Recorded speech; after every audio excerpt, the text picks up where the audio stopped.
Hello. Oh, hello. Hello, and welcome to this chilled episode. Welcome to this chilled episode You're listening to I Hate Your Movie After Dark. with Dan and Rick.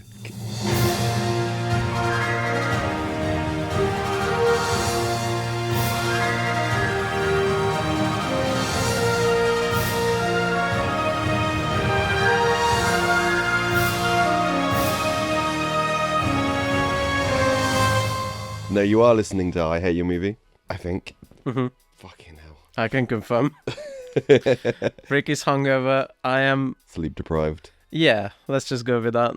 This is a movie podcast where we inflict movies upon each other for entertainment purposes. Hell yeah. Hell yeah. This week, we watched the absolute box office sensation, Top Gun Maverick. It had a budget of 170 million. It made 1.49 billion at the box office. It has a 8.2 rating on IMDb and a 96% Rotten Tomatoes score. Everyone loves this film. Everyone in the entire world loves this trap. film. This is a trap. So Dan, what did you think of this film? First of all, PSA. This is a trap. This is PSA? a public safety announcement. Okay. Don't listen to the misinformation. This was a setup. Rick found the movie that most liked by other people, at least gonna be liked by me. I genuinely had some hope that you would enjoy this film a little bit. How long have you known me? Yeah, but there's some like cheesy films, you know. I put this film in the same level as like Commando. Like there's nothing to Commando. It's your very obvious basic plot done well. There's nothing to laugh in this. It's just joyless. It's certainly not joyless.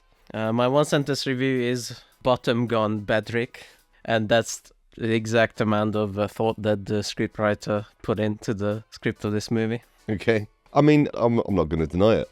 Yeah. It's a basic bitch script. It's a script that didn't need the Top Gun name. They've probably picked it up from anywhere. They found it in a bin. It was probably originally set on jet skis or something. And they've just, we'll just update it to fighter pilots. We gotta go drop some bombs on this nuke, on the jet skis. Nuclear submarine. Yeah. Yeah, the only vehicle stealthy enough to get in there is jet skis. Or maybe it's like RC cars. Just remote controlled. But my thumb hurts. This movie combines everything I hate in a very neat package. That's what I think as a setup. Miles Teller. I like Miles Teller. I'm one of the only people who likes Miles Teller. And his mustache is the only entertainment I got from this movie. That's his own character, his mustache. You mean the mustache that makes him related to his dad? Yeah. So I hate plane or car porn. Car porn. Yeah. Yeah, like the Fast and the Furious. It's barely about the cars anymore, come on. Yeah, but I mean like Fast and Furious 1 and 2. I don't think I've seen those ever. What? I probably wouldn't enjoy those. I like the more later ridiculous ones. Okay. Only thing I know about the first one is that they steal DVD players, which is a hilarious. Just contrast that to the latest one where they run away from a giant bomb in Italy.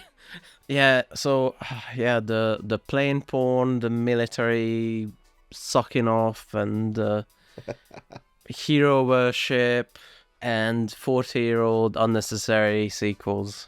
I hate all of those. And it's in one neat package, just sort of combined everything. Did you not think, though, that like the way it was shot was super cool? Like the shots from inside the cab. Like, you know the way Tom Cruise works? Yeah. And a maniac. At least they didn't look to me like they were on like a CGI screen in a little like tub. Oh no, this movie is famous for that they use real planes. Yes. I mean, I don't know if for all the shots. Probably not.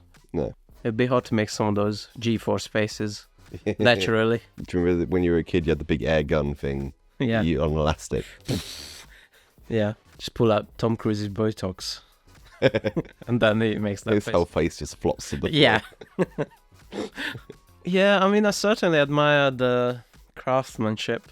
Yeah, see, that's what I thought you'd enjoy about this. It's just about planes, though. I just don't care. I'm not a manly man. I don't care about manly man things.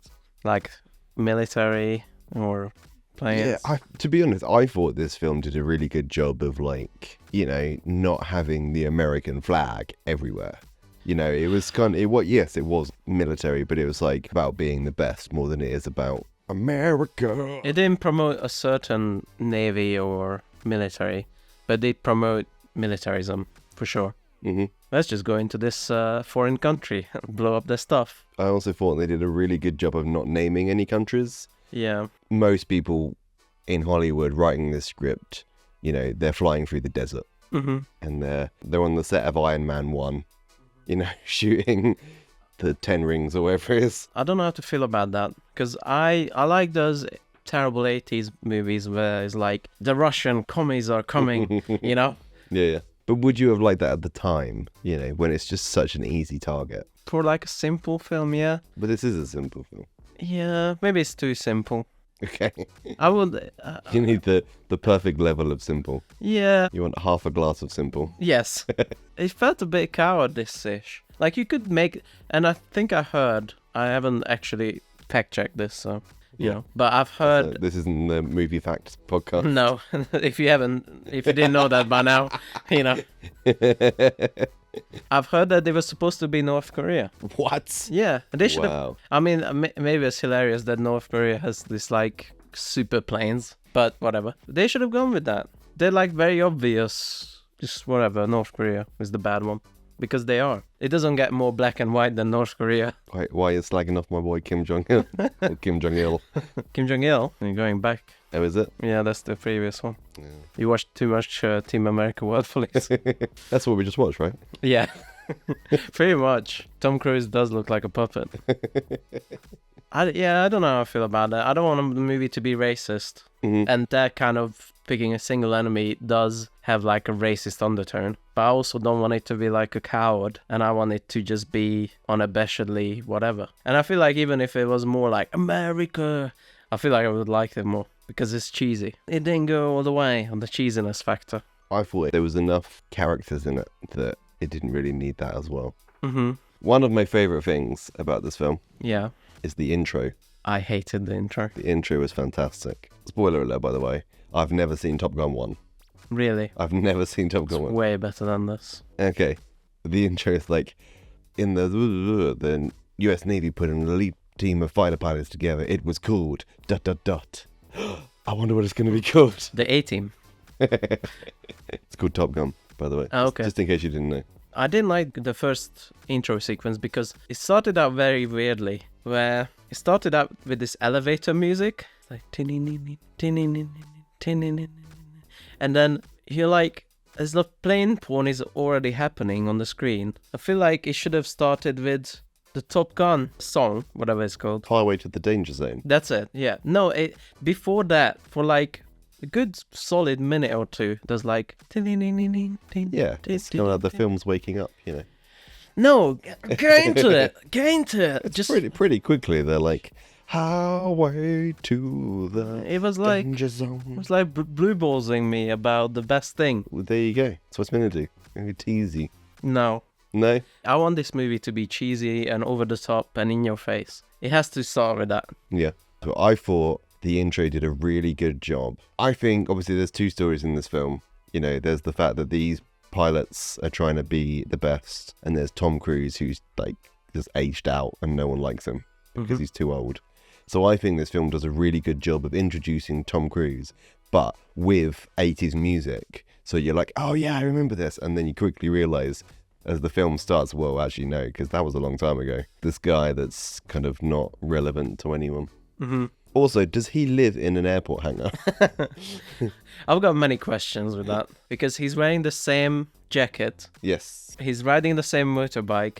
And he's probably wearing the same underwear for the last 40 years. It's like Han Solo syndrome in Force Awakens. I got the impression that it was like his lucky stuff. He only took that stuff out because his bike had a cover on it as well. So it doesn't get used every day. Sure. His lucky underwear. He's been wearing for 40 years, unwashed. Still got the stains on it from the volleyball scene. By the way, if you're enjoying this episode, please hit the like button. Don't forget to subscribe. And we also have a Patreon. Where for £1 or $1 a month, You can listen to bonus episodes that we do and also recommend us movies and join a great community of people. Patreon.com/IHateYourMovie. It's also in the description box. Check it out. Thank you very much. So you are a practical person and you know things that are practical in real life. Okay, well, I will take that. Out of the two of us. Do you think they actually stop jets with like a rope? They do, yeah. That's fucking... They definitely do. That feels so weird and low tech. Because how else are you going to do it? What are you going to do? Stop them with a laser? I don't know, but it just felt so... Yeah, indeed. It felt so cavemanish. Mm-hmm. Like, let's put a cartoon rope over it so it stops. Yeah. Did you see they take off like that as well? Yeah. I guess because the runway isn't big enough for the ship. Exactly that. But still just... It's so odd. Well, I'm sure it's a very, like, high-tech rope. You Yeah. know? It's a very well-designed and manufactured rope. Yeah. I'm sure they're not just, like, down wicks getting the cheap stuff. What's the plan B if the rope fails? Is Tom Cruise gonna put his feet out and then gonna stop? My favourite part about the start of the film was he rides the motorbike down the motorway and he drives it into the hangar where the super expensive test plane is. Yeah. And just parks in front of it. Like, mate, there's a car park over there. Come on, so you got to take this thing out in a minute. Just park your bike there, you dickhead. Your 40-year-old motorbike still use leaded gasoline. You just lead poisoned everyone in the area. Okay, so the test plane that they're in, they want to try and get it to Mach 10. You say Mac, not Mach? Well, you should probably say Mach, but Yeah. I call it like the Razor. 10 Big Macs. How fast do you think Mach 10 is? Keep imagining Big Macs. How fast can 10 Big Macs go if you put them in a fighter jet with Tom Cruise? How fast can you get diabetes from 10 Big Macs? From Tom Cruise. Yeah. Well, he hasn't had fat in like 50 years of his life, so it's just probably instant. His body's not used to crap food. be like the Wizard of Oz, which I'm melting. All that's left is his Maverick jacket on the floor. Or Veronica, whatever, in the Charlie and Chocolate Factory just blows up and just floats away. We'll never see him again. So 10 marks. How fast do you think Mach 10 is? Well, that's 10 times the speed of sound, right? 1 Mach is 1 times the speed of sound. So yeah, how fast is the speed of sound then? Set yourself up like you knew that. Now you're regretting it. I just know the conversion. Maybe 1,200 then. 7,672 miles an hour. Yeah. Would you like to take a second guess at kilometers per second? This is just a math question. Welcome to the Maths Podcast. You got 5 seconds. Yeah. What is 7,000 miles per hour in kilometers per second? Can I phone a friend? Is this are you smarter than a 5-year-old or fifth grader? Can I cheat from a little boy? This is the GCSE maths final. Yeah. It's 3.4 kilometers per second. Wow. I have read this fact from Google. Facts in air quotes because Google's not a great reliable source. Hitting Mach 10 speeds at sea level will eventually smash the organs and skeleton of the pilot, turning the body into a bag of soup. Yeah. So, all those G-forces, yeah. It's unlikely Tom Cruise could handle that. His clones can. His clones can. The one they breed in the Scientology factory. Did you not like... Oh, God. I didn't. I can tell you already. Did you not like the shot? Because I thought it was a beautiful shot, to be honest. So you could quite happily have it as my screensaver, and I'd be quite happy. That shot where it's like, it's completely zoomed out of the Earth, and all you can see is his trail. I didn't understand why it was turning, personally, but... Because you believe in flat Earth. Because the Earth is round. Why the plane was turning. Because the Earth is round, they can't just go into space. Because it was turning like left and right, not up and down. Okay. It seems to me that, if you're trying to go as fast as possible, you go in a straight line. Alright. Stop poisoning my brain with your flat Earth theories. I never said it was flat Earth. Rick believes in flat Earth. But that was cool, right? Yeah, yeah. Ah, you said yes. You said yes, and then no. I meant to be. Yes, of course it's cool. No, it's meant to be the cynical one. No. Yeah. I forgot my persona for a second. I'll give you this. The movie looked good. It's something Krasinski, the guy who did Tron Legacy. Mm-hmm. He's a competent filmmaker. I just wish he'd pick more interesting scripts. He's never going to pick a more interesting script. I know. A girl can dream. This is like one of the highest grossing films of the decade so far. Yeah, so there's not going to be anything interesting. It has to appeal to everyone. It does appeal to everyone. Except me. Yeah. They didn't get me. Join the cult, Dan. You love Maverick. Maverick is your god. Look at Tom Cruise. For the greater good. This is where the general calls in Tom Cruise. And they have a discussion about, well, soon there's not going to be any pilots. Mm-hmm. The general says the pilots don't need to take a piss. And I wish Tom Cruise would have said, don't worry, I can shit myself. And I don't know why, I just find it really funny. If he said that, I was like, I can shit myself, don't worry. I don't need drones. What? I don't know. I was desperate to find some sort of comedy in this film. Most of my notes is, I don't care, and planes. So, one of the ways I've entertained myself throughout this movie, coming up with new call signs. Right. Because I misheard one, which is he comes in and is like, my name is Femboy. I thought it was Femboy and not Fanboy. It's like Femboy, that's a great call sign. What are you saying? Femboy, it's like female boy. Oh, Femboy, yeah. Right. Was there a fanboy? Yeah, there was a fan. Yeah, exactly. I remember a fanboy. It was one of the most important characters. Genuinely think you're making that up. No, It Fanboy, wasn't yeah. fanboy. It was Bob. It was Hangman Yeah. and Rooster. Those are the main ones. I'm not saying it was one of the main ones. I'm just saying he was there. There's no way. He got a designed helmet and everything. If you get a helmet designed, then you're one of the pack, all right? As Payback. Yeah. Fritz. Oh, there was fanboy. Fanboy. Fanboy. I see. Even fanboy is bad enough. Yeah. I see a fanboy of. You just see a fanboy of J-pop. Yeah. So here's my made-up ones. Okay. Cockring. Cockring. Scoliosis. Dingleberry. I think they have to be 2 syllables. Just or 1 or 2 syllables, to be honest. So. Maverick. Oh yeah, Maverick. No one says Rooster. Maverick. Oh no, Coyote. Coyote's there. There you go. Cockring. Cockring. Scoliosis. Okay. Dingleberry. Right. And vaginosis. Okay. And these are my made-up ones. I was desperate to find some entertainment in this movie. Also, who designed their helmet? Yeah, good question. They got their own logos I guess there's like a personalization section somewhere. of the Top Gun in the Top Gun thing. Yeah, it reminded me of, you remember in Batman v Superman, there's a really weird scene.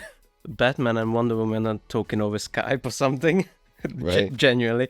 They're like, oh, I'm sending you these files of what I found in Lex Luthor's computer. It's all the Justice League members, but they have like logos. Mm-hmm. It's like Lex Luthor designed logos for the Justice League. That's due diligence. Okay. What would your call sign be? Cockring. It can't be Cockring. You would immediately get shot out the sky by your own people. I'm too hungover to think. I was just reading like the things. To be fair, over there it says Valiant, which is a fantastic call sign. Yeah, that one's really good, yeah. I'm going with Valiant because I've read it on your boiler. The Contrarian. There you go. God, you can't have contrarian But as you see, as because your call sign. It's got to be something cool sounding. it doesn't roll off the tongue, and that's why it works for me, specifically. And this gentleman is the Contrarian. He's pretty sure flying the plane, but he'll present you with equally opposite opinions of you. Malibu is good as well. Yeah, there you go. That's your call sign. Malibu. Malibu. It's ironic. 'Cause I'm so cool and laid back. Because you love the coconut drink. Yeah. Anyway, Anyway. Malibu. My next note was Pete goes to the bar. That lady is also part of the 40-year-old sequel club, which is they have to have a love interest that's been working the same job for 40 years, living in the same place, having the same dog. The dog is really weird. Yeah, 40-year-old dog. Yeah, how old is that dog? When did Top Gun came out? 86. Jesus. This is like, oh, you've grown. It should be like skeleton. It's all his daughter dog. I hope so. Grandson dog. It did like make me question: does this even take place in the modern day? In the real world. Yeah, because that dog especially. Surprising that they didn't give Tom Cruise a 19-year-old love interest like they usually do. Yeah. Again, it was quite age appropriate. One thing I kind of liked in the whole relationship, they have this very famous kind of like hot sex scene in the original. Mm-hmm. And in this one, it kind of starts out like that and they just have a conversation like old people. Yeah. That was nice. It's like, bit of subversion. You're not going to have creaky old sex. I really enjoyed this scene, to be fair, where he goes to the bar. Yeah. Yeah, because, you know, again, you could have had him walk in and be like, yeah, I'm top dog, Maverick. He goes, da, da, da, da, da, da, da. You want to go where everyone knows your name. Da, da, da, da, da, da. And he could have been like this legend that people have heard of and really like are excited to see. But no one fucking knows who he is. And no one cares apart from the woman at the bar.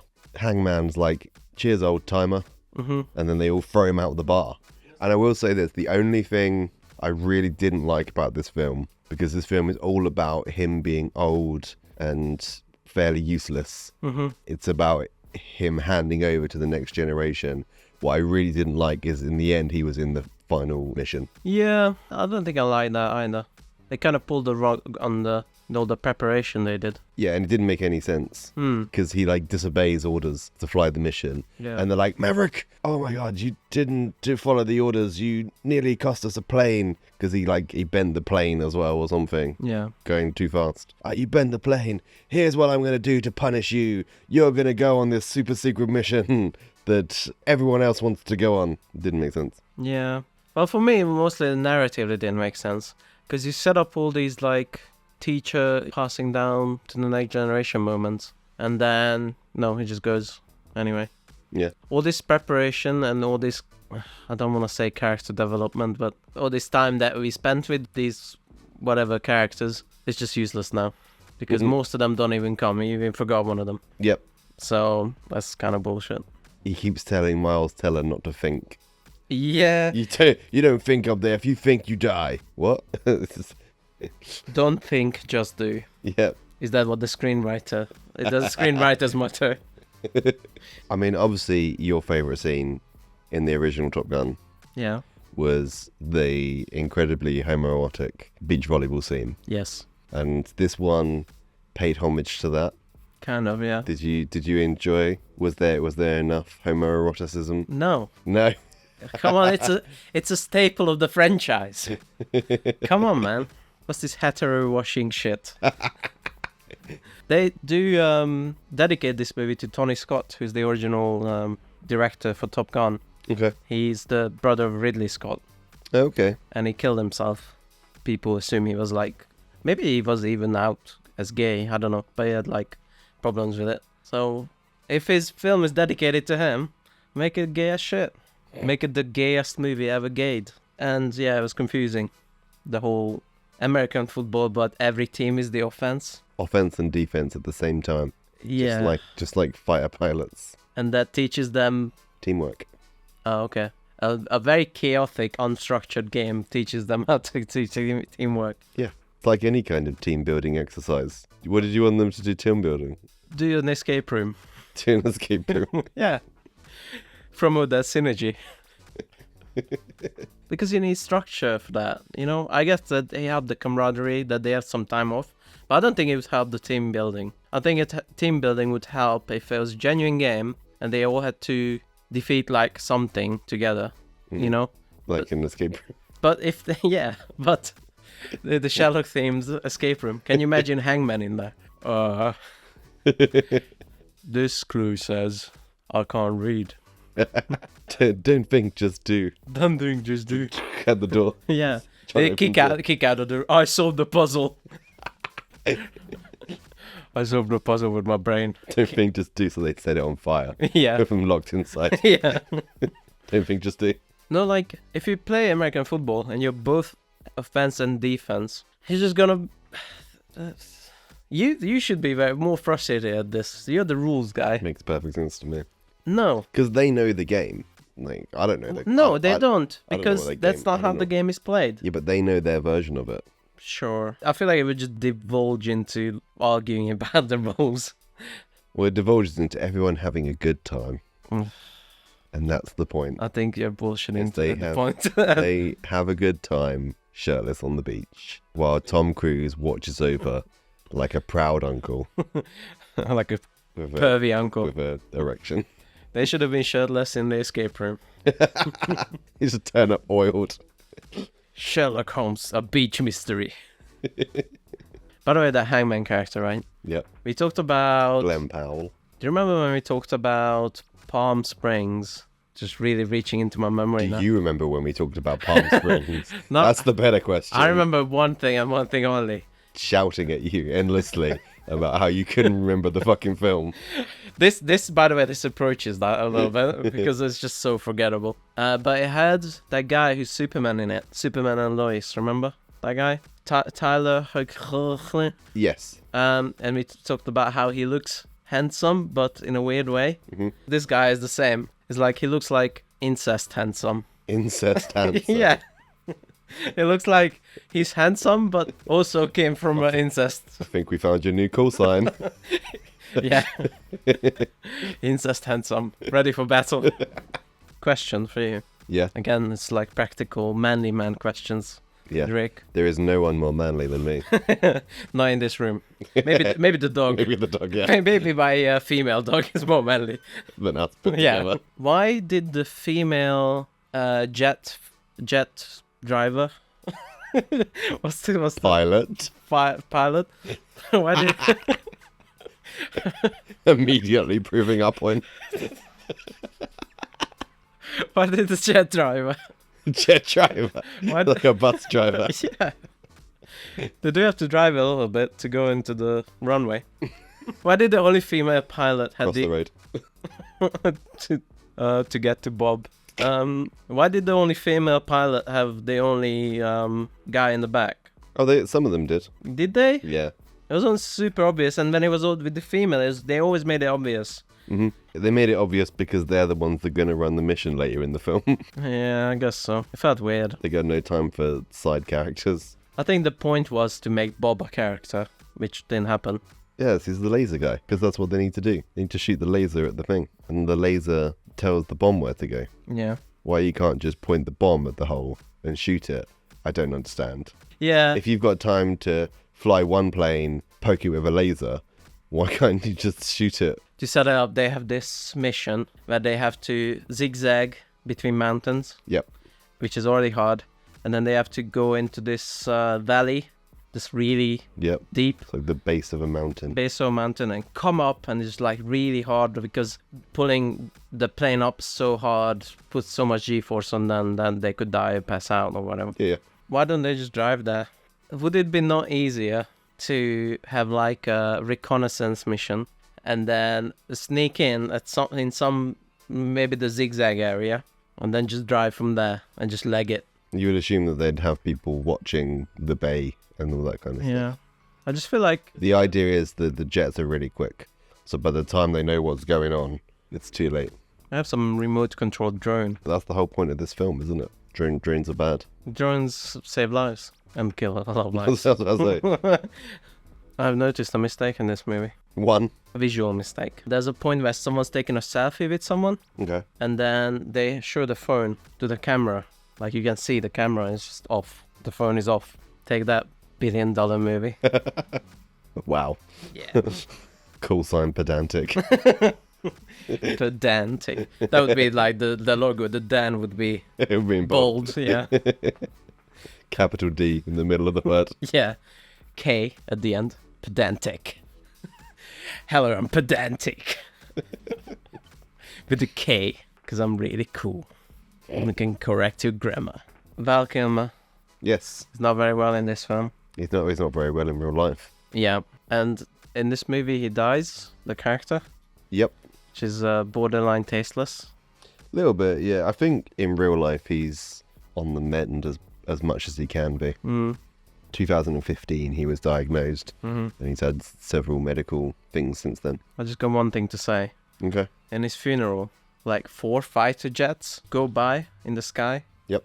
It's like a taxpayer's nightmare. One guy died. He's like a admiral. He's really high up in the military. How expensive it is to run those fucking jets.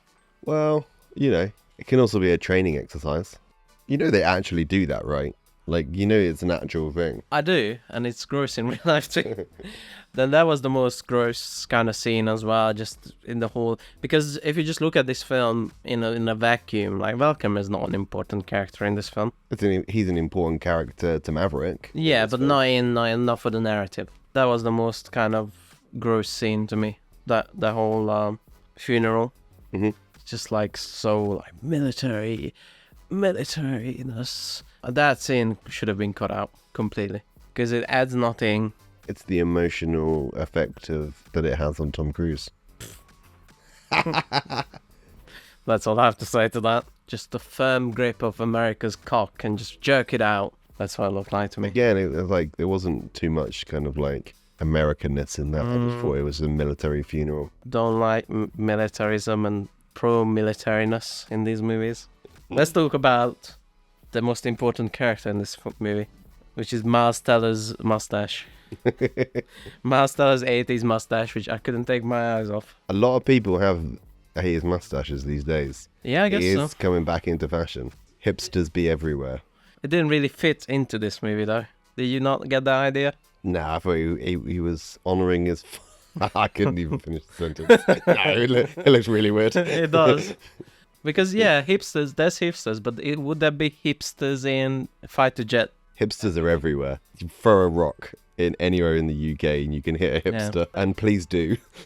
Would it be like his actual complete exact style of the mustache his dad had? He's like, goodness gracious, great balls of fire. Because that's the only song his family knows. Yeah. His dad sings it and then he sings it. Because everyone's got like a 40-year-old memory gap. There's nothing happened to them in the last 40 years. It's just 80s music, 80s bomber jackets, 80s bikes, 80s underwears, and then jump to now. And nothing happened in between. The end mission. What a scene. What a beautifully shot scene. I thought this was very intense, and it really brought you into kind of like, the plane, and I don't know.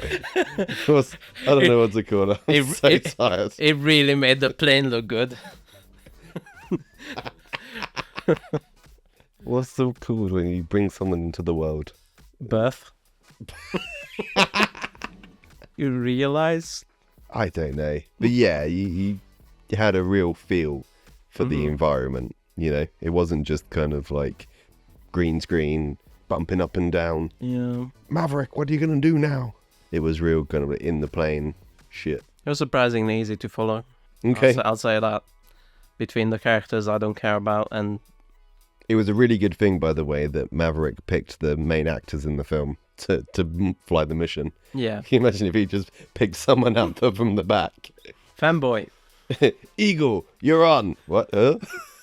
Cock ring. It's like, it would be funny, it's like a character no one mentioned before. That's what I'm saying, yeah. Eagle, you're in. What?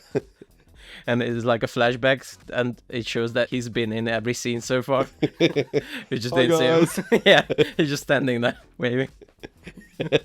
So, yeah, mission goes well, mostly. The Maverick heroically gets hit. It saves Miles Teller's life. And Miles Teller gets the orders to go back to base and leave Tom Cruise to die in the field of snow. In the field of insert country here. In the country of... Faketopia. Welcome to Faketopia. Where we can see no one's faces. There's no races. Nope. It was well done. Yeah. But cowardish as well. And then Rooster goes Maverick. Dun dun dun. Shocker alert. Because Tom Cruise is standing there and a massive helicopter's about to shoot him out of the sky. And...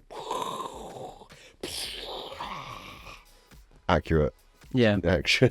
And then, so Rooster, he's there and he saved the day and he's got Maverick and he's fantastic. What a guy. Isn't he brilliant now? He's gotten over... He gets hit. And then he goes down. And then Maverick goes Rooster. Maverick goes Rooster. And starts going... cock-a-doodle-doo. That's what I will say about this as well. It's just this whole bolted on adventure in the snow. It's just unnecessary. Yeah. I guess if I like anything in this movie, It is a bit of a cliche, but I think it fits this movie. Is the mission goes wrong, Okay. and then they have to come up with like a creative idea or how to get out of it. And I like that they get out of it by using an old plane. Yeah. I thought that was cool. Yeah? Yeah, I thought you'd not like that. why not? It's like it feels thematic, Okay. but with nothing else felt thematic so far. I was like, oh, old things. Old things still work. Old things still work. Tom Cruise. Yeah, this is like Tom Cruise's impotence denial. My dick still works. I promise. Even though it was made in the 80s. Can still get this plane up. Yeah. I can still release my flares. All my rockets still fire. It's a bit creaky, but My favourite thing about that plane is that it was pedal powered. They kept cutting to like the floor and he was like pushing pedals. I wanted to see him really start like cycling as the plane went. and the plane goes like, it starts flying like a bird. The wings dip up and down. Yeah. So it takes off vertically. I think I heard you audibly groan when Hangman saved the day. Or you might have even said something like, oh, I wonder who's going to save him. It was that, yeah. It was that. I wonder what's going to happen. His face looks like, if you shrank down, he's just his face part on his head in Photoshop. He's like he's got a tiny face and a big head. That's pretty much the end of the film. He goes flying with Jennifer Connelly. They have this epilogue scene where Tom Cruise is like, yes, Rooster, screw this bolt on under the high. Okay, yeah. And then the daughter comes in. And I thought to myself, all right, that's Top Gun 3. They'll do that in 10 years' time when she's in the Top Gun Academy. Oh, she works at the same bar. Tom Cruise is going to look the same somehow. Scientology magic. I think with that scene with Miles Teller, I genuinely thought like he was going to like do a ratchet thing and the other one was going to their hands touch and intertwine. And then kiss. Yeah, that was implied. Yeah. They should have done more gay stuff. Let's go all out on here. You know? I guess the only thing to fear is the Chinese markets, which they don't want to disturb. Go gay or go broke. That's what I say. Well, they would have gone broke if they had gone gay. Yeah, So. that's true. Right, I think we're going to end it there. Ratings? I'm scared. Ratings, yeah. You say yours first. I'm going to go 6. Okay, wow. That's above- a lower than I imagined. It's above the rewatch line. It's pushing a 7. Mm-hmm. Pushing a 7. Because I do feel how you feel on a lot of it. Yeah. It's a very basic script.